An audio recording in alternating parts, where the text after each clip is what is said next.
Iya, baik. Bismillahirrahmanirrahim. Assalamualaikum warahmatullahi wabarakatuh. Waalaikumsalam warahmatullahi wabarakatuh. Innalhamdulillah nahmaduhu wa nasta'inuhu wa nastaghfiruh wa natubu ilaih wa na'udzu billahi min shururi anfusina wa sayyiati a'malina. May yahdihillahu fala mudilla lahu wa may yudlil fala hadiya lahu. Asyhadu an la ilaha illallah wa asyhadu anna Muhammadan abduhu wa rasuluh. Shahibul burhan.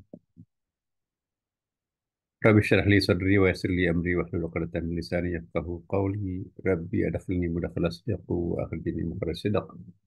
Waj'al li min ladunka sultanan nasira. Ibu bapak sekalian, alhamdulillah. Baru saja dari pagi tadi tengah malam saya mendarat dari New York ya.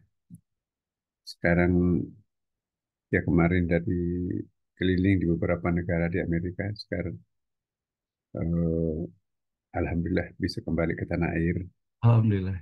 Ya, mestinya kuota apa jatah kami 3 bulan di sini untuk satu semester ya. Di sana itu ngajar ya, tapi karena rupanya bisa dipadatkan ya. Dipadatkan menjadi 1,5 bulan karena negara kita apa di Indonesia juga banyak sekali kegiatan yang tidak bisa kita hindari ya, dan mungkin akhir tahun ini kembali lagi semester genapnya, nah ganji iya genapnya. Jadi Bapak Ibu sekalian, em,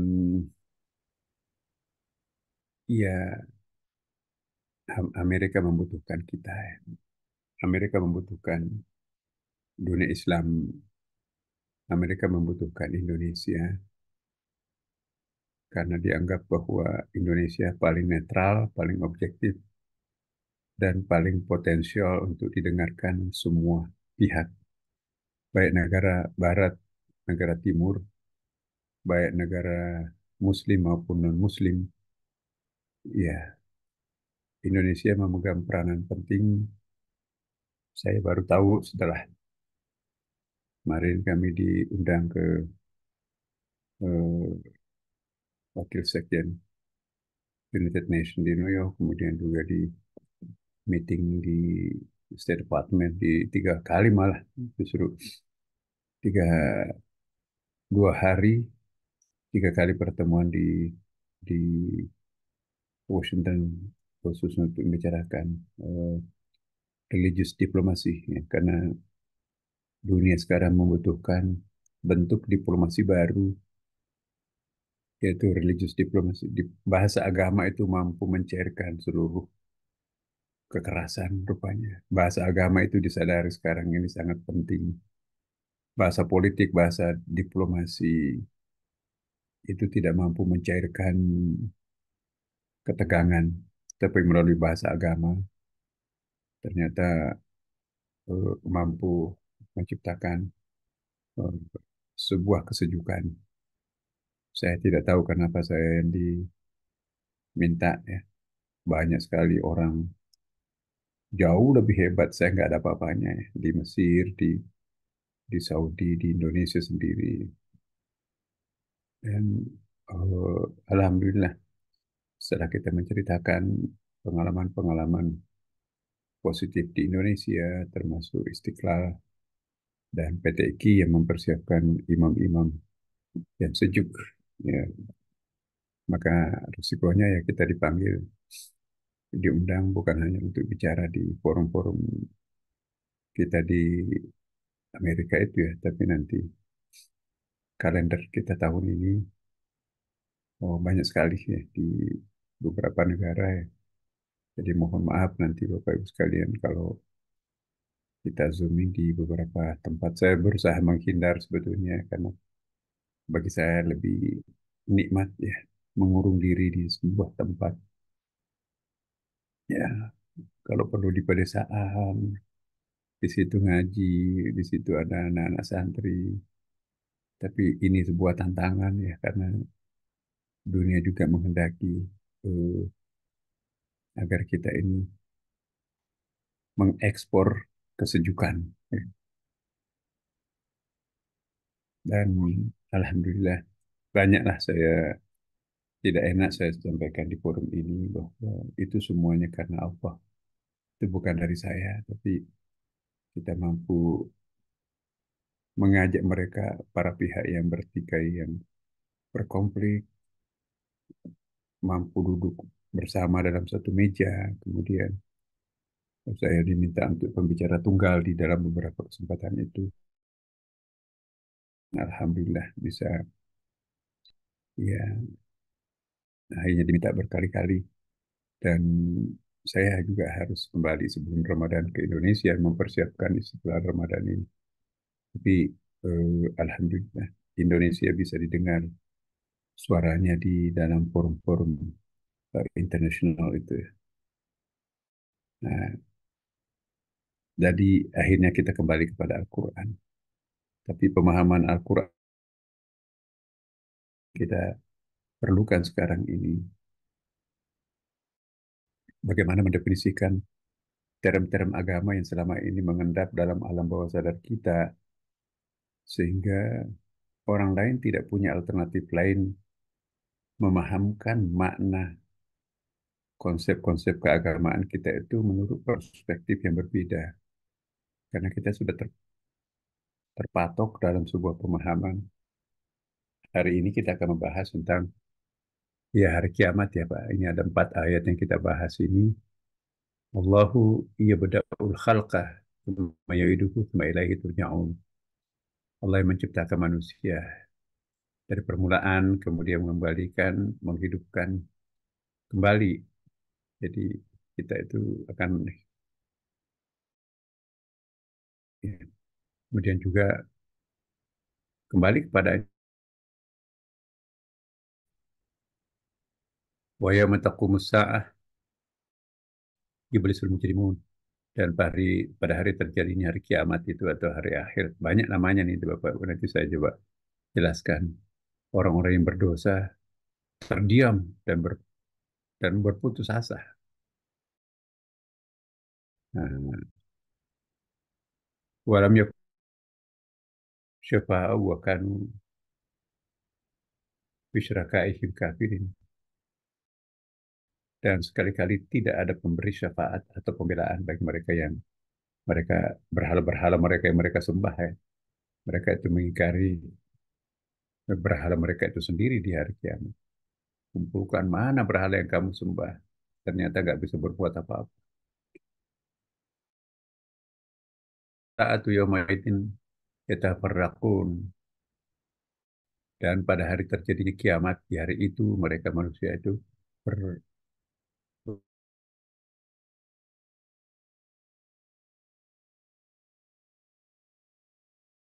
amanu wa amilus yuhbarun. Orang-orang yang beriman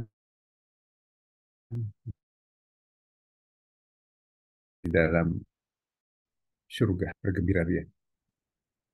Ya. Wa ayatina wa liqa'il akhirah fa ulaika fil adzabi muhtarun. Orang-orang yang kafir mendustakan ayat-ayat Al-Quran, menemui hari akhirat, nggak percaya ada hari akhirat ya, maka mereka itu tetap berada dalam siksa neraka. Jadi apa yang dimaksud hari kiamat ini kan kita hanya paham hari kiamat itu ya pemahaman teologi kita seperti personal itu seperti ini ya. Eh, saya coba jelaskan pengertian hari kiamat itu.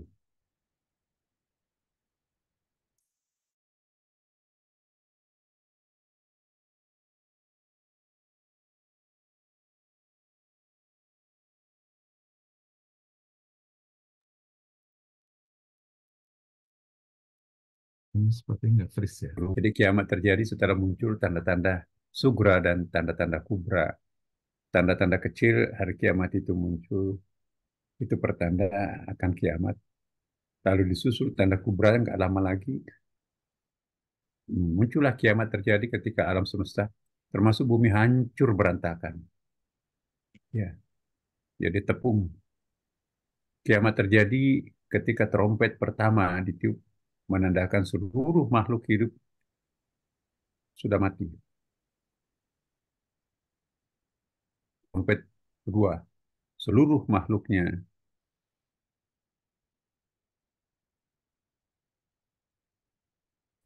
itu. Tapi eh, kiamat itu nanti ada tanda-tandanya, Bapak Ibu sekalian. Kalau saya nggak salah dulu pernah kita bahas itu ya. Ada tanda-tanda kiamat kecil tuh.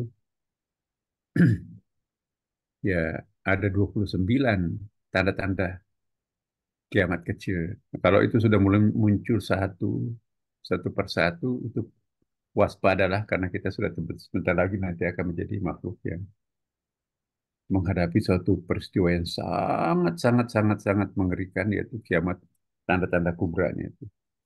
Mari kita mengevaluasi Bapak Ibu. Ini hadis Nabi yang banyak hadisnya tapi saya padatkan menjadi sistematisasikan. Jadi intisari hadis itu ada hadis sahihnya, ada hadis ahadnya di sini. Ya, kalau sudah mulai muncul satu persatu di sini, hati-hati. Ya, mumpung bulan Sya'ban kita banyak kembali kepada Allah Subhanahu wa taala ya. Sebelum Ramadan membersihkan kita, kita bersihkan diri duluan supaya energi bulan puasa kita itu dipakai mendaki ke atas, ke langit Mi'raj.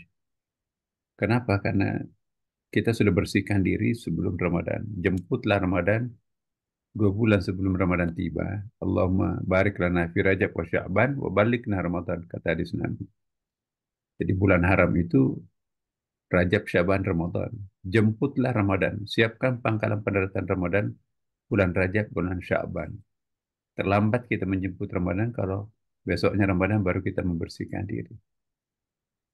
Energi Ramadan itu kita save untuk mengangkat kita ke langit. Jangan dipakai untuk membersihkan diri kita. Pembersihan diri dilakukan bulan Rajab dan Syaban supaya energi Ramadan itu fully 100% kita pakai untuk mengupgradekan diri kita naik ke atas. Nah, tanda-tanda kecil hari kiamat itu penaklukan Baitul Muqaddas. Jadi Israel menundukkan Palestina. Apa yang terjadi sekarang, Bapak Ibu? Itu hadis Nabi loh itu. Perzinaan merajalela. Apa di Indonesia terjadi? Belum lah. Pemimpin terdiri atas orang-orang yang zalim dan jahil. Ini hadis Nabi. Nah, alat-alat musik semakin ramai. Masjid didekorasi secara berlebihan. Pakai emas segala. Mewah. Silaturahim semakin rapuh. Suara Ustaz hilang ya. Muncul nggak itu, Pak? Ada Pak Hasan suaranya. Ada. Terdengar suaranya, Prof. Penampil anunya, gambarnya sudah. Gambarnya ada. Nampak, Prof. Oke. Alhamdulillah nampak jelas. Ya. Kemudian berlomba-lomba mencari ilmu untuk mengejar jabatan. Ada nggak tanda-tanda ini muncul sekarang? Lalu ulama karismatik semakin punah. Ulama karismatik itu ya menghindari melegitimasi sesuatu yang nggak benar.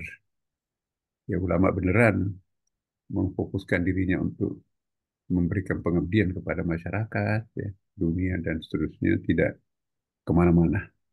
Nah, kemudian berikutnya, orang-orang hina mendapatkan jabatan penting. Hadis. Ini tanda-tanda kiamat sugra. Lalu pemberian salam hanya kepada sahabat-sahabat dekat. Populasi perempuan lebih banyak daripada laki-laki. Tanda-tanda sugra. Dusta dan fitnah semakin merajalela.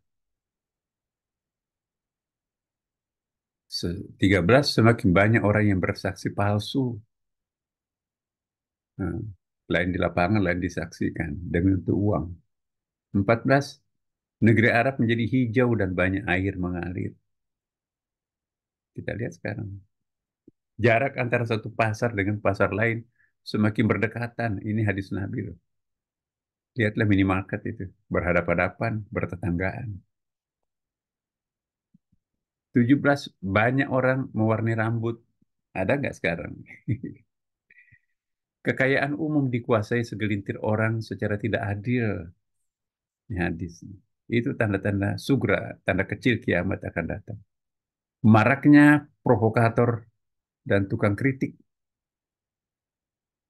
20 penyimpangan seksual merajalela. Ya, homoseks, lesbi, heteroseks, dan seterusnya. Krisis amanah di dalam masyarakat. Susah mencari orang yang bisa dipercaya sekarang. Taat kepada istri tetapi durhaka terhadap orang tua. Atau sebaliknya, taat terhadap suami, durhaka terhadap orang tua. 23. Anggota polisi semakin ramai tetapi kejahatan merajalela. Hadis. Mendahulukan seseorang menjadi imam bukan karena eh, bukan karena ilmunya tetapi karena suaranya yang merdu. Hati-hati, artis Al-Quran itu juga kadang-kadang mengecoh kita.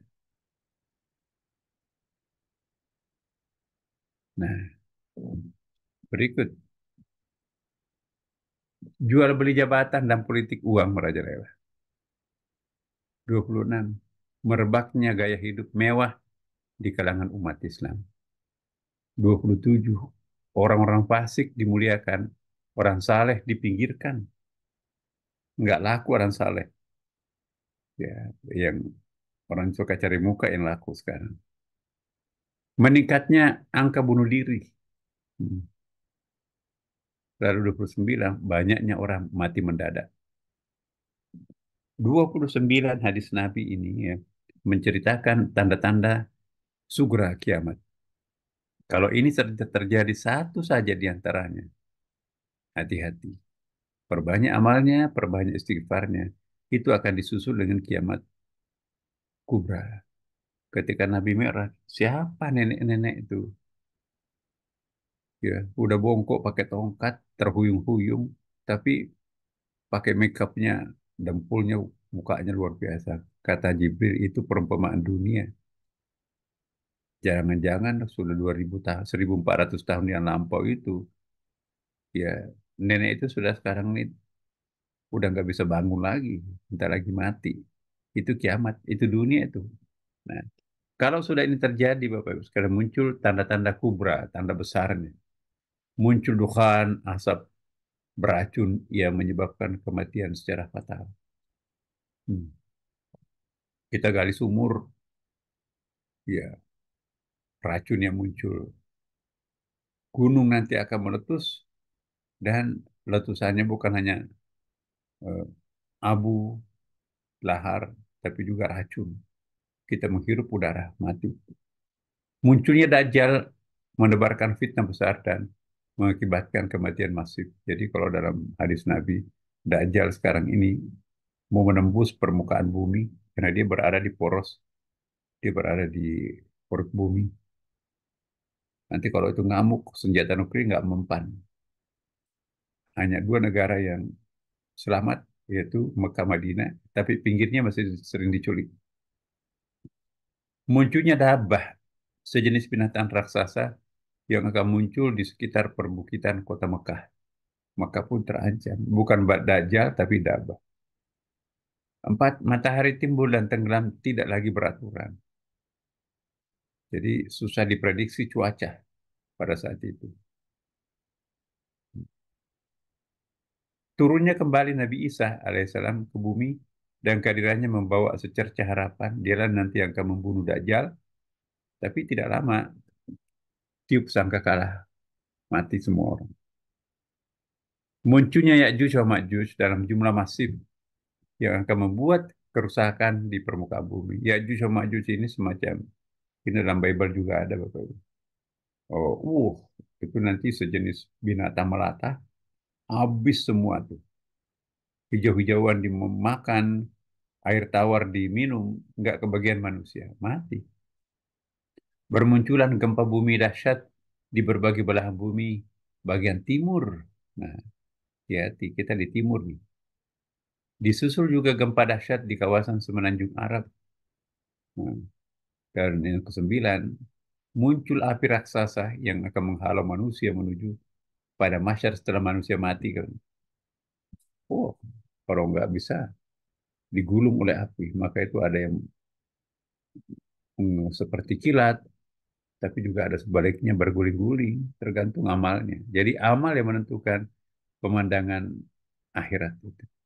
Ada mengerikan, ada mengasyikkan, tergantung amal kita yang kita lakukan di dunia. Nah, kita lihat kiamat menurut ulama kalam tadi, Bapak Ibu. Nah, kiamat menurut ahli tarekat lain. Nanti ada kiamat menurut ulama hakikat. Nah, menurut ulama ahli tarekat, dalam perspektif ahli tarekat itu, ada juga kiamat kecil, kiamat menengah, dan kiamat besar. Tapi beda.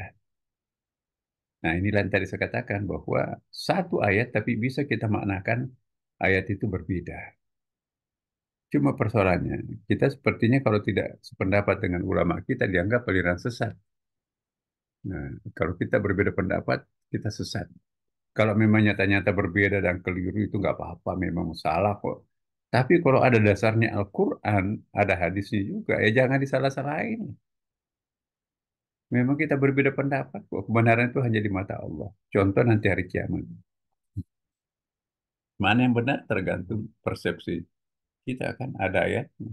Kullu man 'alaiha fan dalam surah Ar-Rahman itu kan ada Bapak. Segala sesuatu itu nanti itu akan hancur. Wa yabqa wajhu rabbik yang tinggal itu hanya Allah. Ya. Jadi hancur semuanya. Menjadi atom-atom itu yang halus. Ya. Kemudian nanti, ya pernah saya jelaskan, kalau kiamat ini terjadi, ya, ini secara fisik ya, muncullah apa ya, eh, kalau ibu-ibu bikin kue itu, hmm, ada gulanya, ada tepungnya, diadon di dalam itu semua. Jadi gunung, laut, langit, bulan, bintang dimasukkan di dalam diadon, pokoknya hancur semua itu di di bulldozer, di hancurin semua. Sehingga kalau sudah hancur, menguap, hilang. Itulah yang disebut dengan kiamat. Semua nanti akan hilang. Wa yabqa wajhu rabbik, yang tinggal hanya Allah sendiri. Karena seluruh makhluknya hancur. Hmm. Tapi sebagian berpendapat, alam ini nggak hancur, tapi pikiran kita ini yang hancur. Pikiran kita tentang jabatan hilang, pikiran kita tentang materi hilang, pikiran kita tentang istri anak hilang. Semuanya kita hancurkan. Tidak ada yang dalam pikiran kita, dalam hati kita kecuali Allah. Kullu man 'alaiha fan, semuanya itu hancur. Yang ada dalam benaknya hanya Allah. Melihat pohon, dia melihat wajah Allah. Melihat laut, dia melihat wajah Allah. Semua yang tampak itu adalah Allah. Itulah ayatnya yang disebutkan, fa'inama tuwallu fathamma wajhullah. Kemanapun kalian menghadapkan mukamu, engkau hanya melihat wajah Allah. Sudah nggak ada lagi wajah makhluk, yang ada adalah wajah Khalik. Karena siapa yang tampil dalam bentuk alam semesta, tidak lain adalah penampakannya dia. Jadi, alam ini tidak hancur, tetap ada.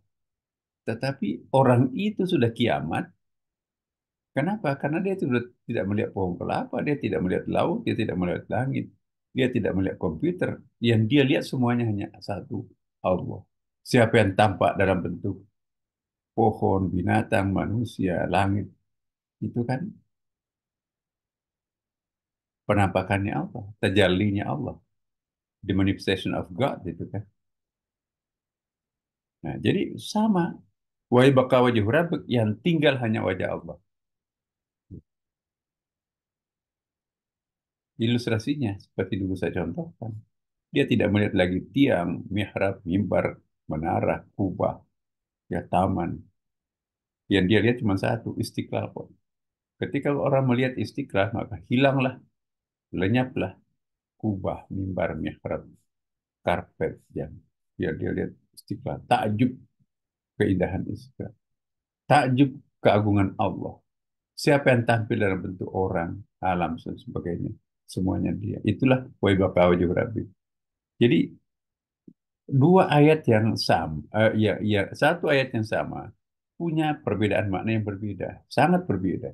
Satu mengartikan dunia ini nanti akan di blender, habis semua itu masukkan di blender, lalu menguap, habis, nggak ada yang tersisa kecuali yang tinggal hanya Allah.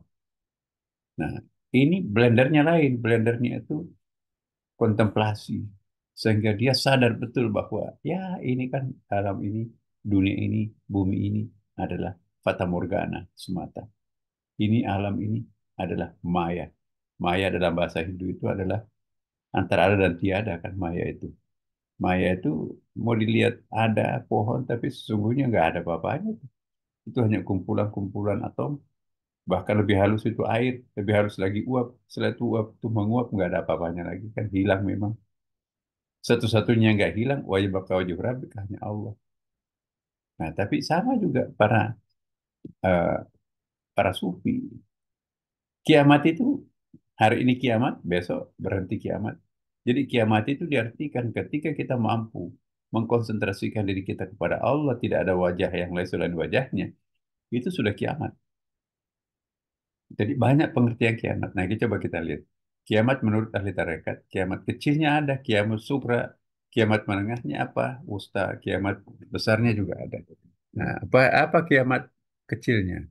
Kiamat sugranya itu ialah orang-orang yang hidup dalam suasana kebodohan dan sama sekali tidak mengenal Tuhannya, mabuk preman dia kan.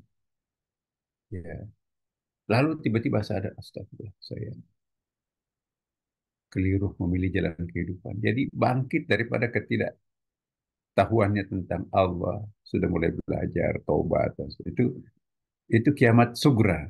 Nah, kiamat berikutnya setelah menjalani kehidupan yang gelap itu tadi itu ya, itu muncullah kiamat kiamat berikutnya, kiamat usta ya. Tetapi ya masih kadang-kadang masih minum, kadang-kadang lalai sholatnya. Nanti kiamat kubrahnya itu udah talak tiga seluruh dosa-dosa.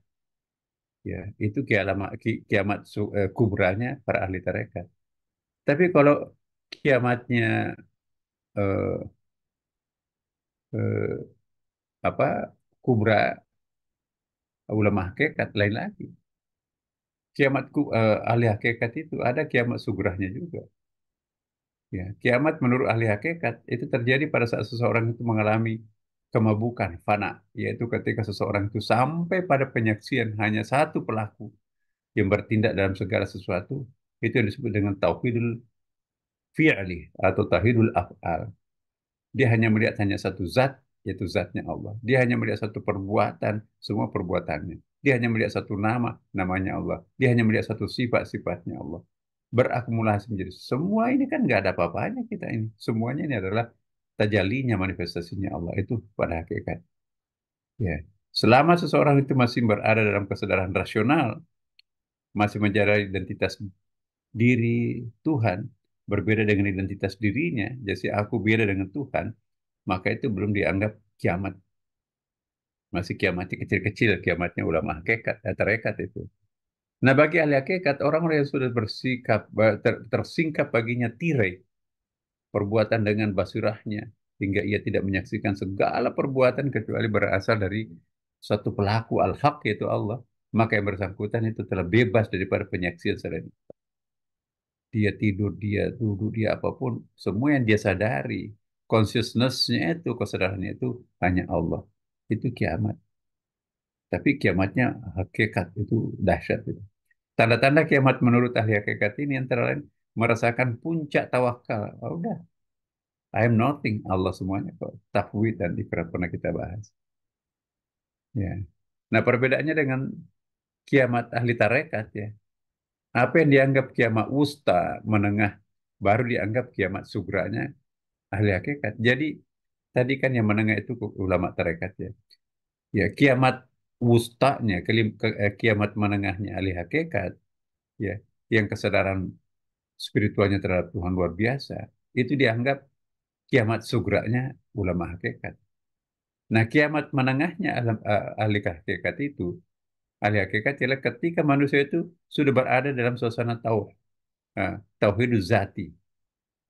Kiamat ini diibaratkan dengan penyaksian bahwa seluruh zat itu baka dengan zat al-haq, dan setelah zat tersebut fana dan al-haq, sebagaimana di dalam firman-Nya ada ayatnya nih. Kullu man 'alaiha fan, ya semua yang ada di bumi ini binasa. Binasa dalam pikiran, dalam perasaan. Yang dia saksikan hanya Allah. Wa yabqa wajhu rabbika dzul jalali wal ikram, dan tetap kekal wajah Tuhanmu yang mempunyai kebesaran dan kemuliaan. Dirinya hilang, ya.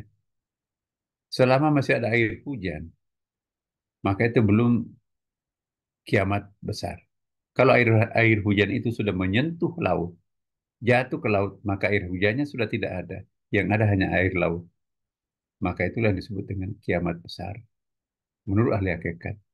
Jadi sudah nggak ada lagi air hujan, sudah nggak ada lagi air got, sudah nggak ada lagi air Ciliwung.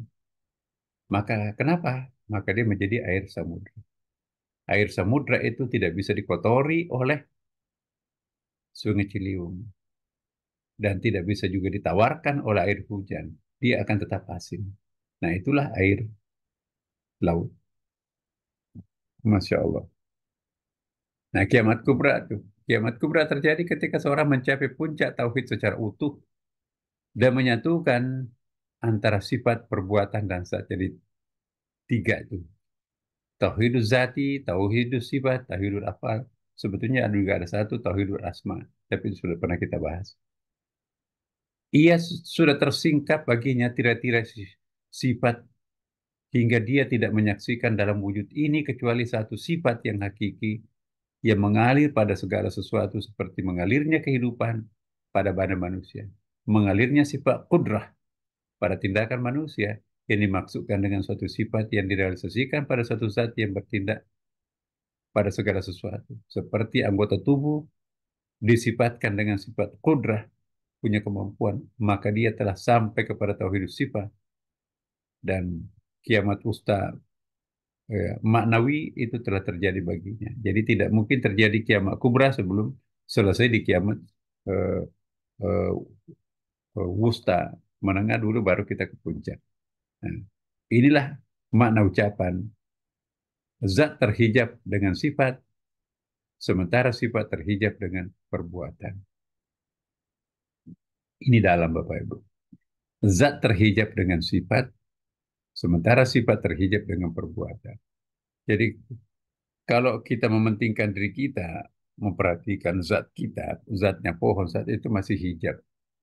Selama kita masih lihat diri kita itu diri kita, itu masih hijab. Tapi kalau kita melihat semuanya ini adalah dia yang tampak.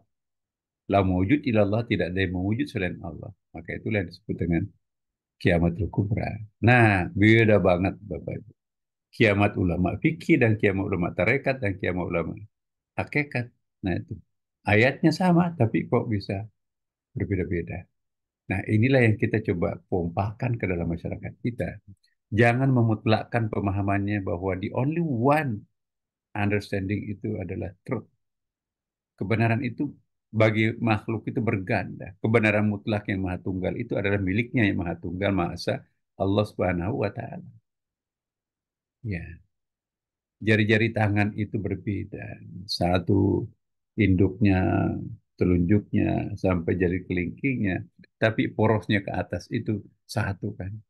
Itulah yang disebutkan dalam Al-Quran. Ya, Ta'al ila kalimatin sawa. Naiklah ke atas, pasti kalian akan menjadi satu. Tidak ada penyatuan di bawah, penyatuan itu di atas. Jadi kita berjuang itu bukan di alam terestrial ini, tapi kita harus berjuang juga mencapai apa yang disebut dengan alam celestial. Celestial itu apa ya bahasa Indonesianya itu celestial? Alam celestial. Celestial itu as-sama, langit. Terestrial itu bumi. Bumi itu ada konkretnya, ada wujudnya, ada bisa diraba, visualizationnya bisa. Ya, ada warnanya, ada colornya, ada rasanya. Tetapi kalau di atas itu utuh. Itu yang disebut dengan celestial, celestine profesi. Nah, jadi ada film bagus itu Bapak Ibu, saya rekomendasikan supaya dilihat di Di Netflix juga ada itu Celestine Prophecy, itu diangkat dari sebuah novel yang sangat bagus ya. Sudah diterjemahkan juga oleh Gramedia ke dalam bahasa Indonesia itu. Itu pernah terjual habis 5 juta eksemplar. Celestine itu ceritanya di Amerika, Amerika Latin itu ada. Tapi buku-buku tasawuf diceritakan dalam bentuk novel, gampang dipahami. Sekarang difilmkan. Ya, jadi kemarin saya lihat lagi di Amerika itu. Bagus sekali. Pokoknya ada film-film.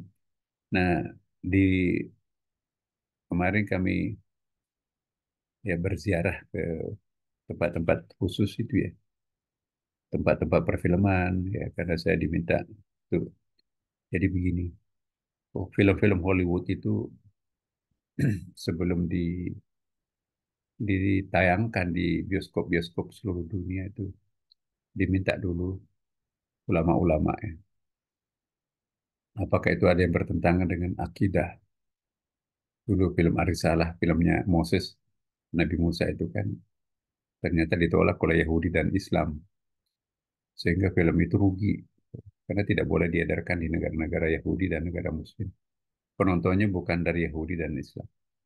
Eh, supaya nggak rugi dan supaya itu baik. Nah, sekarang produser-produser film di Hollywood itu, saya kemarin itu dilihat di SB, kemudian di Fox, dan tempat-tempat pengambilan gambar itu. Nah, bagaimana? Karena penontonnya, salah satu negara yang suka nonton itu Indonesia itu. Film-filmnya laku ya. Jadi saya diminta juga diskusi dalam suatu forum terbatas. Film-film yang bertema keagamaan itu, apakah itu layak diedarkan? Yang jelas, kalau menurut saya pribadi ya film-film yang sifatnya berani-berani itu porno itu nggak boleh itu. Tapi bukan itu yang ditanyakan. Yang ditanyakan adalah apakah secara akidah, misalnya ada menyinggung akidah, ya saya tetap bahwa menyinggung akidah itu kalau misalnya telanjang-telanjang. Coba kita lihat film-film Netflix itu kan berani-beraninya di Indonesia. Saya nggak tahu kok kenapa film film kita itu lolos ya. Kalau itu kan telanjang bulat itu di Netflix itu. Di mana tugasnya Badan Sensor Film kita itu ya. Nah, saya mempertahankan itu ya. Kalau mau filmnya ditonton oleh umat Islam, kan bisa kita menceritakan suatu eh, peristiwa tanpa harus mempertontonkan aurat. Tapi bagi mereka itu real ya. Justru film-film terbuka itu paling disukai oleh negara-negara Muslim. Dan mungkin kalau negara Barat hal-hal seperti itu biasa ya. Justru yang penasaran orang itu, ya ini juga nggak enak ini kedengarannya. Justru film-film seperti itu paling digemari, bahkan diorder di internet itu.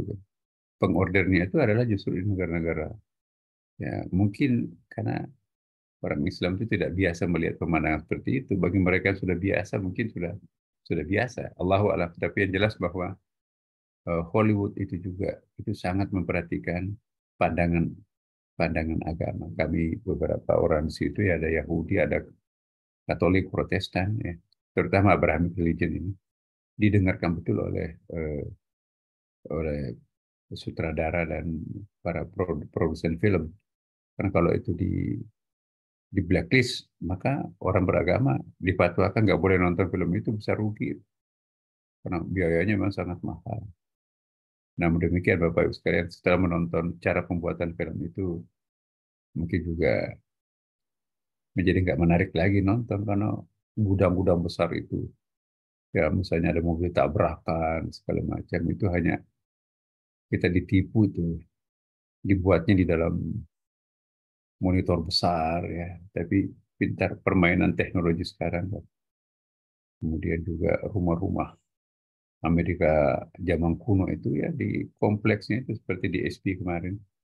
Rumah itu bongkar pasang, ada kuda-kuda memang kuda-kuda Amerika. Jadi backgroundnya itu kayak padang pasir, rumah-rumah itu adalah film-film, pokoknya tipu-tipu mata lah. Mungkin 80% film itu dibuat di dalam gudang, hanya 20% dibuat di lapangan betul, misalnya ada di New York.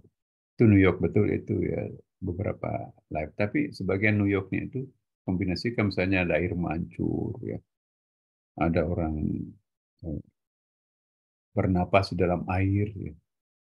Itu di belakangnya itu monitor besar. Jadi seolah orang itu memang di dalam air atau oh, aduh pokoknya teknologinya nggak menarik lagi nonton film itu.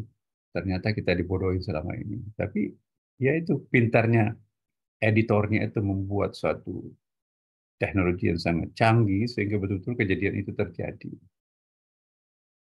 Ya termasuk peran adegan itu ya. Orang luncur dari gedung puncak itu, masya Allah, bukan orangnya meluncur. Ya, jadi kadang-kadang mobil-mobil kecil itu di ditabrak gitu ya. Padahal cara pengambilan kameranya itu pokoknya banyak. Nah, Bapak Ibu sekalian, saya kira kembali kepada poin kita ya, bahwa hati-hati. Kiamat ini perlu kita persiapkan diri kita. Semua tanda-tanda kecil ya yang muncul dalam hadis itu bermunculan sekarang kan. 29 tanda-tandanya itu sudah nggak ada lagi yang nggak muncul di Indonesia ini. Bahkan juga anomali cuaca itu tanda-tanda menengah itu tanda-tanda munculnya kubra itu. Nah, hijau hijau hujan di Mekah, Insya Allah Bapak Ibu. Lusa saya berangkat lagi ke Saudi, ya ada undangan rapat dengan eh, Yayasan Raja ya, saya nggak tahu saya dimasukkan sebagai advisor di situ. Nah itu kita juga diperlihatkan bagaimana Saudi sekarang di istana-istana raja itu udah lebih hijau daripada di Indonesia. Di puncak gunung di tengah padang pasir itu kok ada taman yang begitu indah. Ya, ada lapangan golf. Bagaimana lapangan golf itu lebih lebih cantik daripada di Indonesia, padahal padang pasir, rumputnya bukan rumput sintetis tapi rumput beneran. Allahu a'lam. Nah inilah Bapak Ibu sekalian, hati-hati. Bulan suci Ramadan sebentar lagi tiba dan mohon lupakan semua yang ada di sekitar kita untuk sementara ini. Kita banyak ngaji sekarang, banyak zikir. Bapak Ibu yang belum ke masjid, belajarlah. Maghrib, subuh, itu kan dua waktu yang paling bagus untuk berjamaah itu. Salat maghrib dan salat subuh, perpanjang wiridnya di situ. Ya kalau Bapak Ibu sudah pensiun, udah coba-coba betah duduk maghrib sampai isya, ya duduk menunggu sampai salat duha kalau salat subuh Bapak Ibu. Jadi Bapak Ibu tidak punya kegiatan lagi di rumah ya, ngaji. Setelah salat duha di masjid baru pulang ke rumah. Jadi maghrib isya di masjid, subuh sampai salat duha di lingkungannya. Insya Allah pasti berkah hidupnya Bapak Ibu. Mudah-mudahan Allah husnul khatimah untuk kita semuanya. Assalamualaikum warahmatullahi wabarakatuh.